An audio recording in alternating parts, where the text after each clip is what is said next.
Welcome to the Wealth YOS show, the perfect place for women founders and CEOs to get inspired and empowered to make their dreams come true. My name is Nancy Florence. I'm a business coach, psychotherapist, author, and mother. As women entrepreneurs, we all want to feel confident and supported in getting the right mindset for success. If you're looking to grow your business and your team in a balanced and sustainable way, this is the perfect spot for you. This is one of my favorite episodes ever. My guest of honor today is none other than Danielle Laporte. Prepare for a juicy conversation about all the things women entrepreneurs are obsessed about. We got you covered. Heart-centered living, running earth-friendly businesses, workaholism and anxiety, making your first million for the right reasons, and so much more. Danielle Laporte is a member of Oprah's Super Soul 100, and she wrote a book called The Desire Map, which happens to be my favorite book in the whole world. Her website, daniellelaporte.com, has over 5 million visits per month and is being called the best place online for kick-ass spirituality. I highly recommend her podcast. It's called With Love. Danielle lives in Vancouver, Canada, and I'm really proud to call her my friend, mentor, and beloved colleague in the self-development space. Now, get a nice cup of tea and dive into this conversation like a hot tub. It will soothe your soul and carry you forward for many years to come. Wow. Danielle Laporte on the Wealth YOS show. I'm so honored to have you here today. Thank you, Danielle. Oh, I was excited for this. Yeah. Great. So I'm going to start with telling you the story of how I met Danielle Laporte. So this was back in 2015. I had 2 young children. I was running 2 businesses and I was super overworked, super stressed. And I just hired a coach to support me. And my coach said, you should design a map. And so she sent me a design map workbook. And I received it and it looked yummy and pretty, but I didn't sort of complete it straight away. Just left it on the side for a little while. And then one day I picked it up and whoa, so delicious. You asked such fantastic questions, how do you want to feel? And I realized that I had it completely backwards. I was focused on the goal instead of focusing on feeling good. And since then, I have filled out a fair amount of design map books. That's just some of them. All right. Over the years, I design a map all the time, at least twice a year, and it's become a part of my life. And some really good things have happened. I ask all of my clients to design a map. It's part of the curriculum. It's the first things they have to do when they start working with me. And so just to give you an idea of what happened since I started design mapping, the design map, I feel like I went full circle because it started with making the decisions to ditch the property business. I burnt it. Making the decision to become a coach. So I turned the psychotherapy practice into a coaching practice. Making the decision to become a design map licensee and to run gorgeous design map retreats. Making the decision to leave the relationship and then making the decision to fall in love with my gorgeous fiance Stefan, who introduced me to you. So here I am. Like real life introduced us, yeah. Real life introduced us, yeah. Exactly. So yeah, so it's really special to speak to you today. Yeah, and then punctuations of a tea party last summer. Yes. You gave me my first tea party introduction. I know what to do with the jam and the napkin. The scones and the clotted cream etiquette. Yes. Yeah. So the world is funky right now. Yeah. And so I want to ask you, how do you want to feel these days? Mm. Well, my abiding feelings, core feelings, are love and unity. Unity is a really hot one right now, and joy, always joy. Um, but I'm thinking a lot about unity consciousness and what it means to really come together. And I think it's the only way. It's our salvation. We need, we need to be saved by a new way of being, and I think that's it. Mm-hmm. Yeah. And what's on your playlist right now? What's your Unity Consciousness playlist? Oh, what's my unity? Well, actually, I just did a playlist on Spotify called Justice with Love. Um, and what's on there? There's a lot of Marvin Gaye. I'm really into a new guy. Well, new to me, Nakane, Nakhane. Mm-hmm. He's sort of Anthony meets the Johnson. Anthony and the Johnsons meets just angel, disco, choral, Nakane. And you reminded me of that song by Lauryn Hill, Everything is Everything. Everything is everything. Yeah. Yeah, she's making a reappearance these days.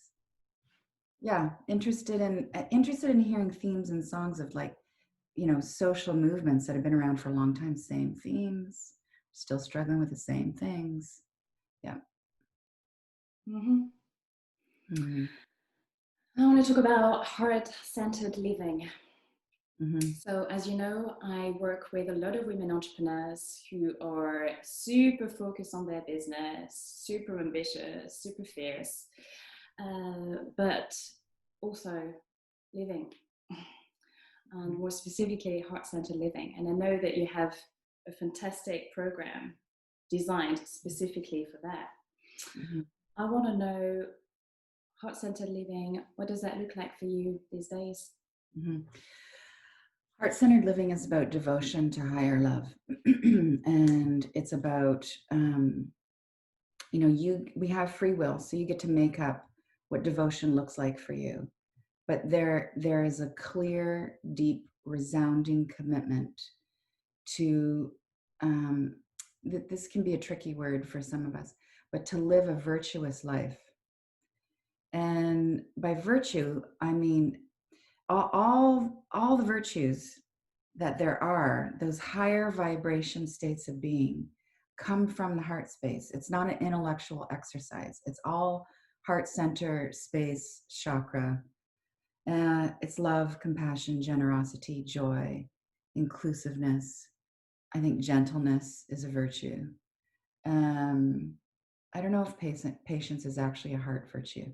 I'm researching. I'm in myself right now. But that's what it's about. It's about purposefulness, and it's about meaningfulness. And so you have to. It's a commitment to have a co-creative relationship with something greater than yourself. First of all, you have to believe. Doesn't matter what the God of your understanding is, but you have to believe that there's something greater than yourself. There's a purpose for why you're here. This isn't random. This is meaningful, and to want to figure out what that meaning is and express that meaning. I mean, really, it's just about making the world a better place. And about healing. I think we come here to heal our own stuff, the stuff of our spirit, and to help others do the same. We come here to heal and to heal. Yeah, and that's a heart-centered life. Yeah. So with respect to a heart-centered business, the business has to be operationalized to be of service to the planet in some way.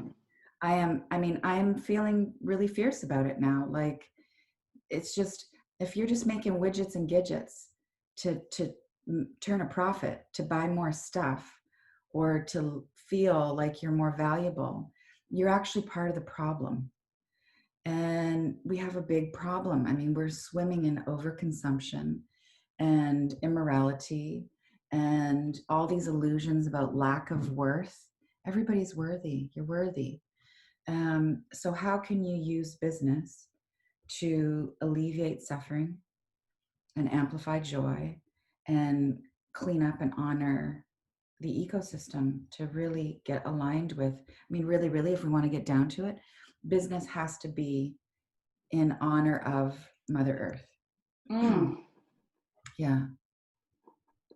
Business has to be in honor of Mother Earth. In honor of Mother Earth. Or we're cooked. I mean, it's getting hot now. We're feeling the pain. And lots of us aren't feeling the pain too. That's part of living a heart-centered life, having a heart-centered business. You know, I live in such good fortune. I still have clean air to breathe. I've got clean water that comes out of my tap. There are civil servants in my city that make everything run. And I'm aware that, I mean, we're looking at immigration issues that have to do with ecosystem failure, millions of people not having water to drink and having to flee. Like, this is, yeah, I could go on. Mm-hmm. Is that part of living a heart-centered life, to feel what's going on the planet? I think so. I mean, everybody, that's my experience for myself, and so many other, mostly women and men, wide awake, lovely men that I connect with are just, they empathize. It's one of our first gestures, is to like, how's everybody doing? What's going on in the news that you can maybe not hardly believe? How might they feel? What is your experience? I want to know, because I'm aware of something bigger than myself. That is unity consciousness. Even if I haven't had, you don't need to have like this transcendental experience of oneness.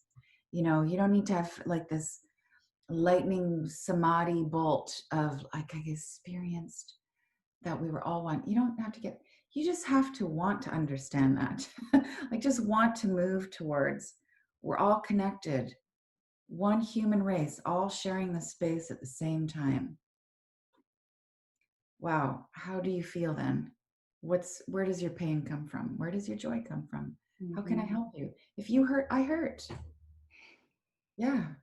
If you're happy, I'm happy. Yeah. I think we're both going to cry. Stuff though.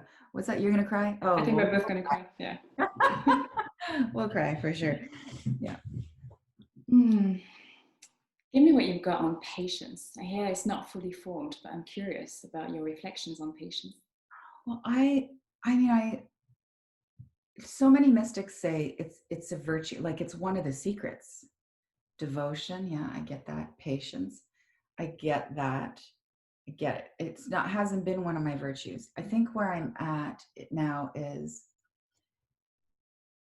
my form of patience used to be, I'm just going to hold tight and wait for what I want to show up. I'm being patient. I'm being patient. I'm being patient. It's actually not patient at all. Patient is, I'm okay with the timing of how things are unfolding. Like, it's more related to faith. I feel that relationship more than I used to. Like, I have my patience flows from my faith. It's going to happen. But I also can get in this expanded state where I'm just like, it's going to happen, might not happen this lifetime. My soul will experience it somehow. So I don't know. It's a struggle, but I'm more patient than ever. Yeah, I love that. I felt that inside. It's like having a better relationship with time, with God, right? It's trusting life itself. Yeah, trusting. Yeah, and gratitude helps with patience. Like, if you just fill yourself up with gratitude for what is now. Gratitude brings you right home. You're present. If you're present, you actually don't need to be patient. You're happy. You're aware of what is, and there's always something to be grateful for. Yeah. If you're present, you don't need to be patient. As patient, yeah. But we're still gonna want stuff, you know, still have vision, intention. Yeah. I attended your gorgeous virtual retreats recently. Oh yeah. Where you were giving access to the behind the scenes of your business, introducing your team, Wow, I learned so much. They were fantastic. I hope you do them again. Cool. Yeah, something's going to happen. Yeah. One of the questions I asked you was, Danielle, how did you make your first million? And I've been thinking about your answer a lot. What did I say? You said you couldn't remember, but you can remember what I said to you in the church after your speaking gig. What did I say in the church? No, you couldn't remember how you made your first million, but you remembered what I said to you at the end of your gig in the church. Yeah, it's funny. I've been thinking about that because I've been thinking about that because you've just said it. You've just talked about self-worth. And so I see a lot of women entrepreneurs in this space, very focused. First, there's the 6-figure threshold, and then 7-figure threshold, and then multi-7 figures, and so on. So I've been wondering, what is it? What is the chase? Is it a self-worth thing? Is it the belief that I'll feel good when I get there? Can you speak to that? It's all of that. Mm-hmm. So, and we can talk more specifically about money. I love that kind of conversation. But so I identify as a recovered workaholic, and I'm not. There's nothing trite about that term.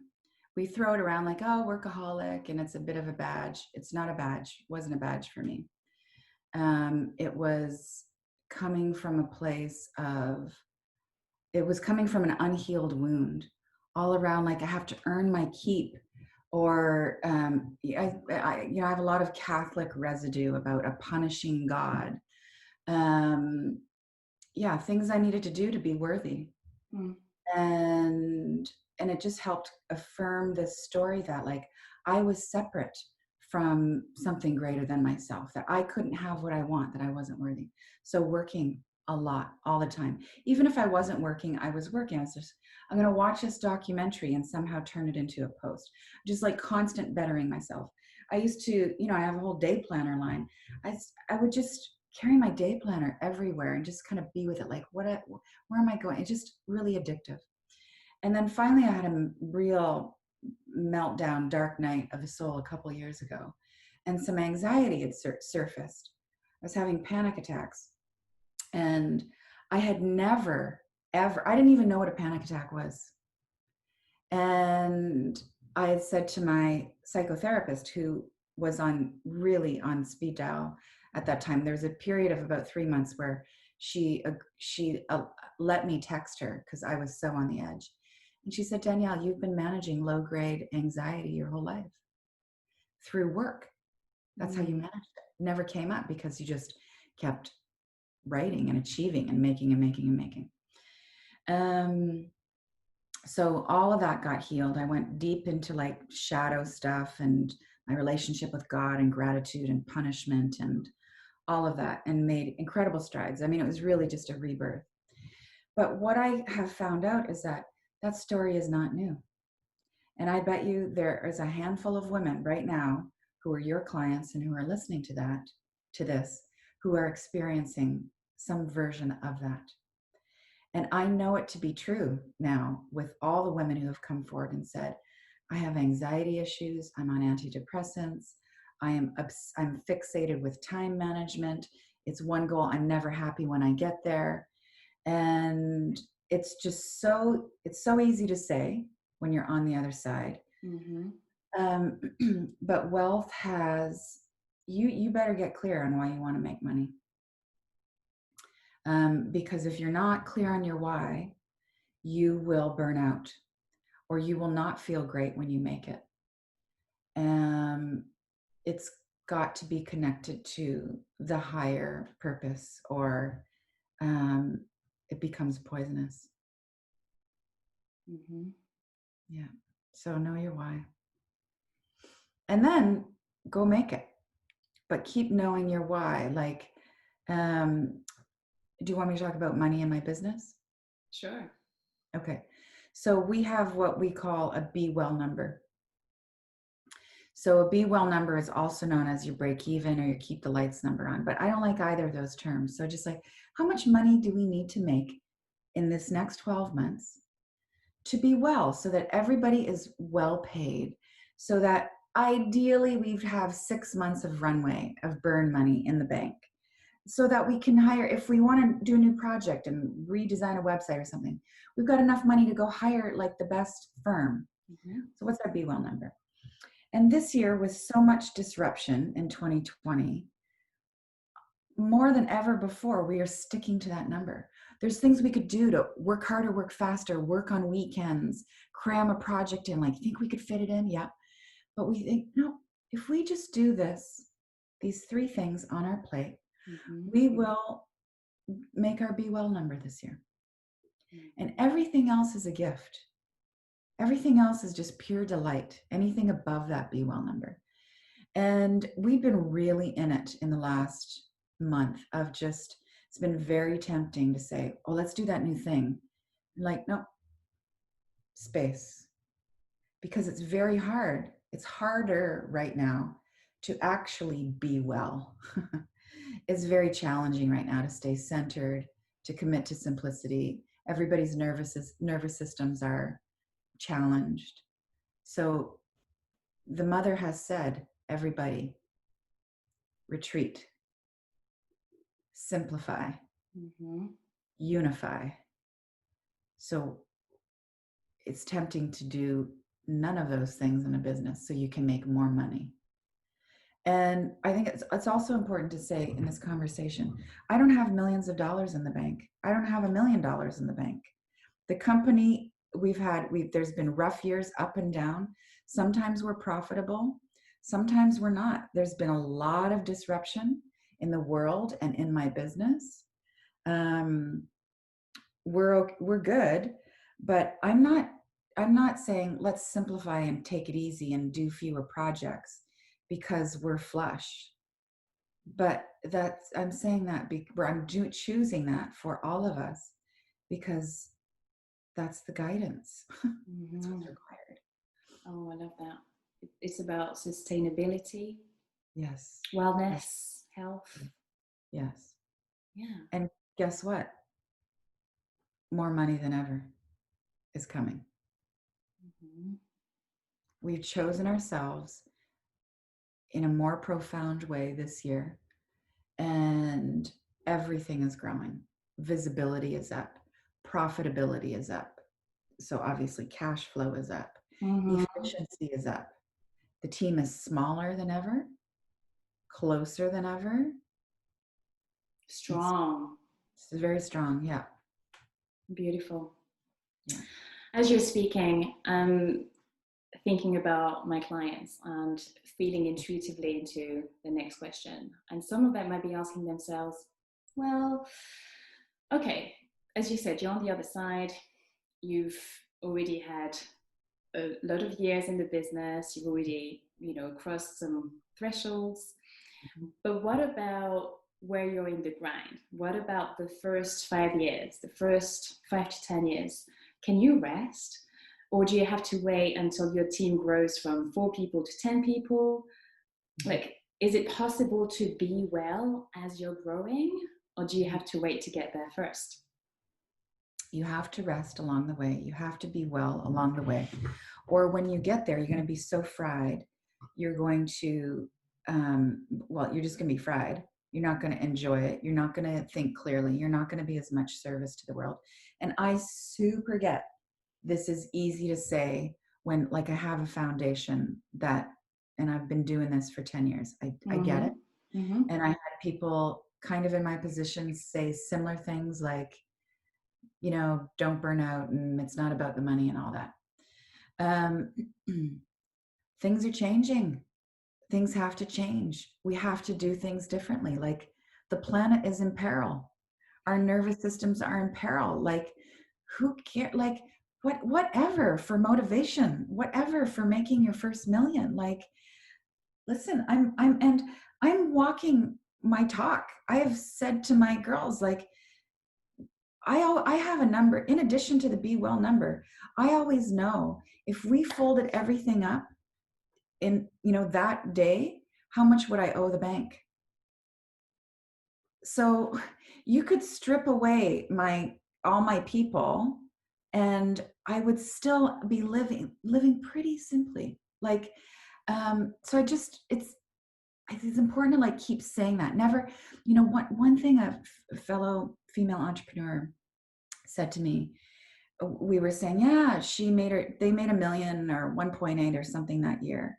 And she turned to me and said, but how much of it did they keep? Mm-hmm.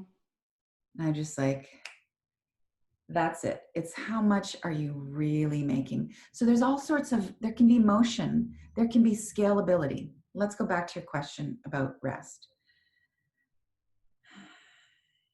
You've got to do the shadow work, which is underneath your question about why the money.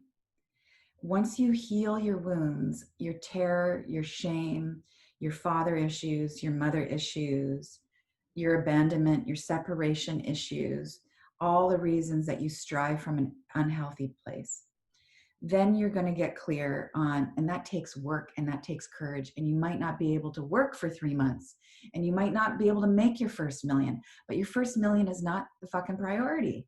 Your priority is healing. You have to rest along the way or you will get sick. We don't need tumors. We don't need adrenal burnout. We don't need divorces. I know women who are making millions and they're having panic attacks and their marriages are falling apart Mm-hmm. and their sex drive is in question. I know people who regret the millions because it decimated their first marriage, the love of what could have been the love of their life.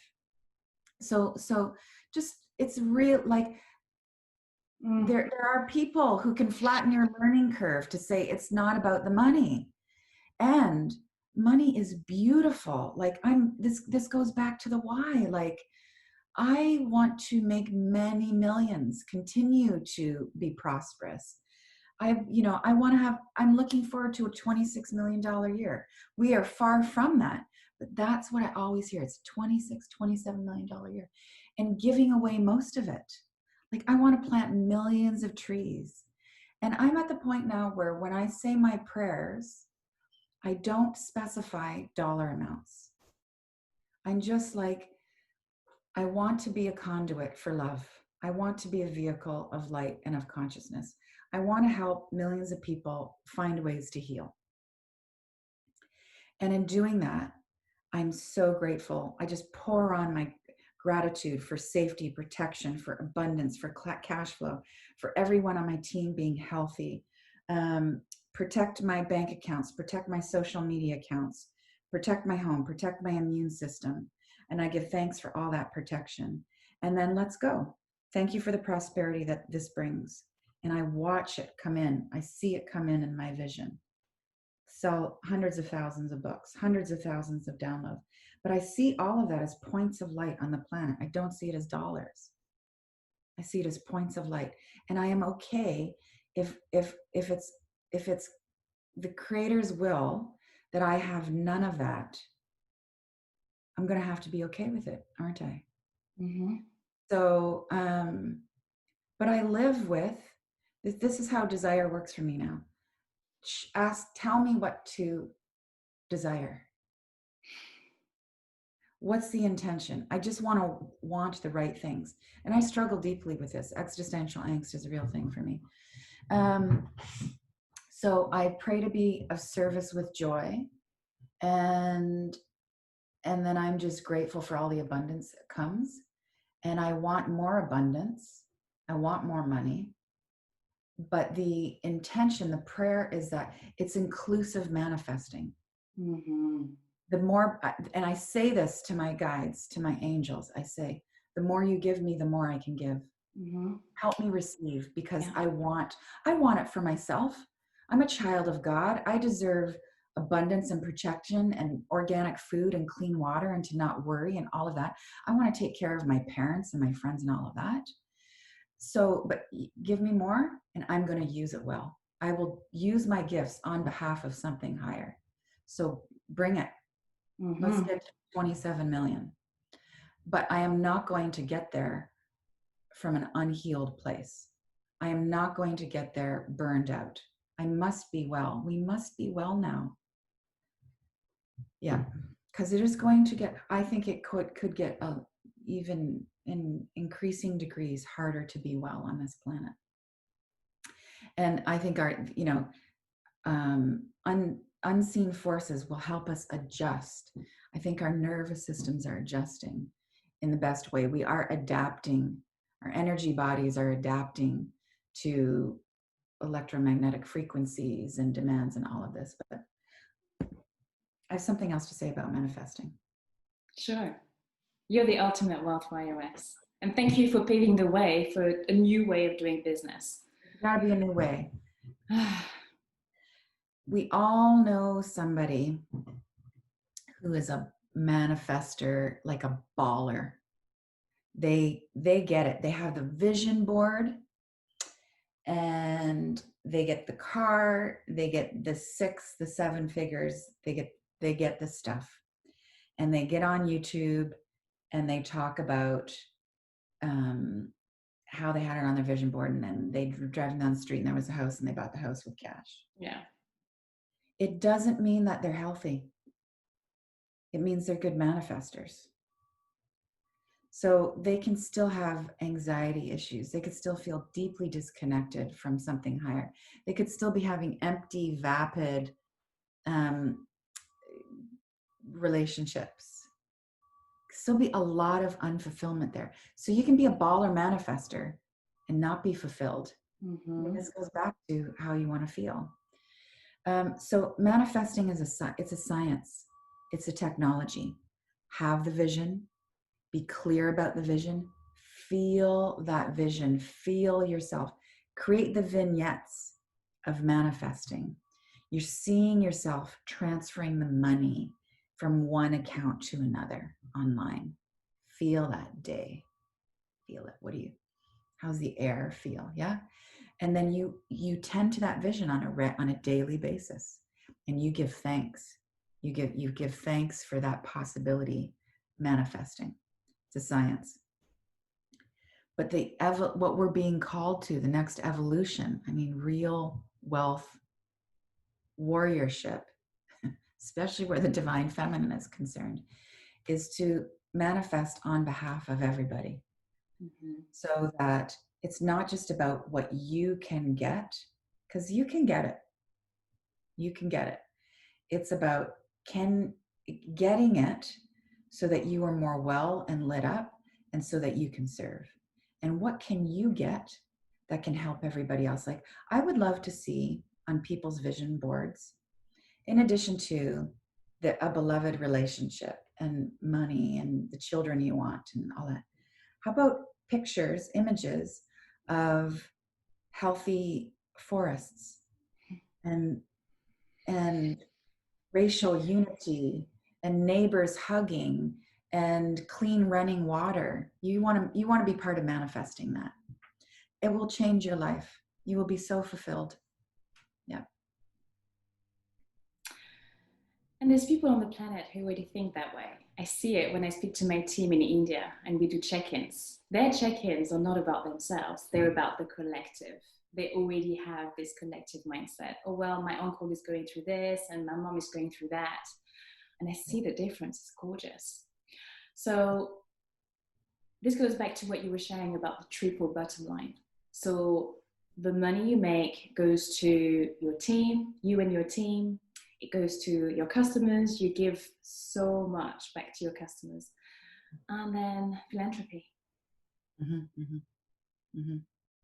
Yeah, so we, and this is emergent for us.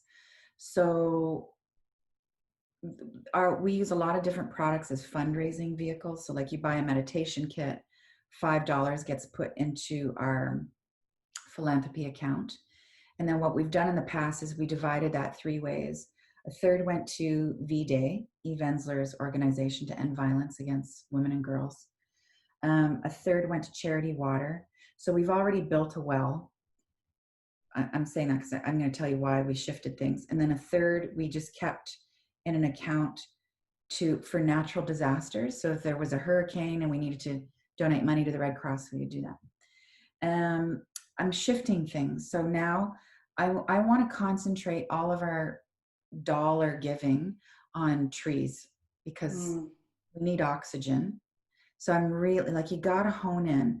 If you don't hone in, you're just going to get pulled out.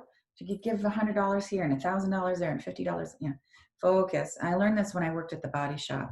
Anita Roddick taught me so much about the triple bottom line. She's really a heroine. So now we're focused on planting trees, and we've made everything a vehicle for that. You sign up for the heart-centered membership. Every month you're in, we plant a tree for you. On it goes. And then this is an experiment. I haven't talked to anybody about this yet. Earlier this year, at the beginning of, it became clear we should shelter in place on behalf of World Health. I decided this is another tenet. We must give locally. And how do you do that if you're a virtual company with, we're in 5 countries? And so I gave everybody on the team $100 in their currency. And the stipulation was, you have to spend this locally. And I didn't press for this, but if you could intend to create a relationship with whom, whatever organization or person you're giving it to, that would be great. Wow, the stories. Some of the team decided to double the money. Animal shelters, neighbor who had 3 kids, single mom, and got furloughed. It went on. Our team in the Philippines, but we had no idea, bought bags and many bags of rice. A bag of rice, I don't know how many kilos, for one family is just weeks of food, of sustenance. Like, we're going to keep doing that. So I'm creating a department of social inventions in the business, and we're going to get really clear on how we give. So it's got to be for consciousness, for the environment, and for human equality. We'll figure it out from there. Yeah. Oh, beautiful, beautiful. I love hearing this about the local gifts and the bags of rice. My last question, well, my penultimate question to you is, I really admire the decisions you've made on printing and paying the virtual team, making sure that everybody's on the team is paid fairly. You've spent a lot more money on printing than you could have because of the earth, because of wanting to be eco-friendly. I really admire that. And so, what do you have to say about women entrepreneurs creating sustainable, eco-friendly businesses, making the right decisions, doing the right thing? It will cost you 30% more to make the environmental choice on the paper, on the whatever. And it's up to you. It's up to you. It's hard not to sound right. Just like, it's up to you if you want to pillage the planet. But, like I found out 2 years after printing all of our Truth Bomb decks, I found out that the boxes weren't recyclable. And I just wanted to throw up. I just thought, the thought of making something that was going to go into a landfill. So I just my conscience just wouldn't have it. And I'm like, all right, we're doing that. Pick that paper, pick that. I know, let's do that. And I can't imagine somebody throwing the Truth Bomb box, but yeah, I get your point. I'm gonna do it. So you have to just let your heart lead the way. Also, you need to know that it's a supply and demand issue. So the more that we as entrepreneurs demand eco-respectful resources and supplies and materials, the more the price will go down. It is getting more affordable. Also know that it's a marketing proposition. These are eco this, that, and the other. Don't you want to buy this instead of that other thing that's not recyclable? And you have to just keep ratcheting your commitment up. Like my current day planners, because of this coil, it's really hard to recycle. Like you got to sit and tear the cover off and tear all the paper out. So this coil's got to go.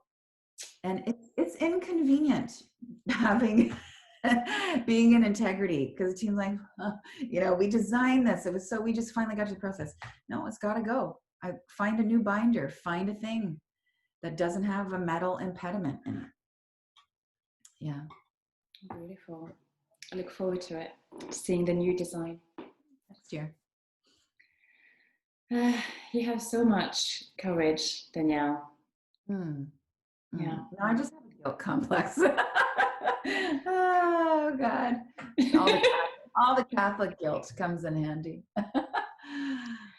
I love everything you shared today, and it really confirms my choices too, because that's the reason I have a coach and a psychotherapist and a desire map, to make sure that I stay sane as I'm growing my business and raising my kids. Yeah, it's a lot. It's a lot. We need a crew. Yeah. My last question to you: what's the next thing you want to learn in your life or in your business? The next thing I want to learn in my life, well, I always have a list. I'm taking a course on electromagnetic frequency, on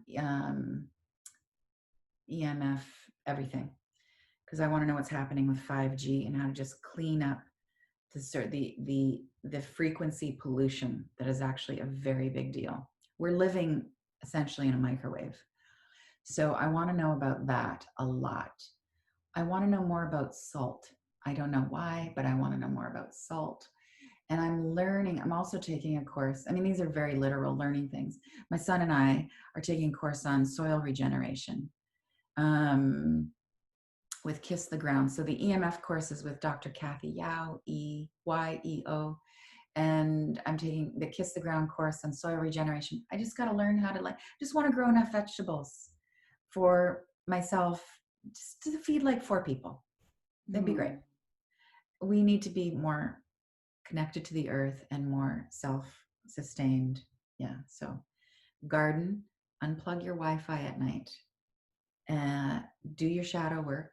That's where the light is. You go into your pain. You're going to find your power. It will redefine how you show up in business, and know your purpose for money, and you can make as much as you want. Yeah. Beautiful. So much gold. Thank you, Danielle. Thank You're you so welcome. much. I love you. Thank you. Namaste. Love you too. Thank you for listening to the Wealth While You're Rest show. We'd love to hear from you. Tell us about the next person you would like to see on the show. And we'd also love to know the next topic you'd like us to explore, or anything else you want to discuss with us. As always, you can send in your burning questions and suggestions to info@nancyflores.com. See you soon for another gorgeous conversation in the next episode.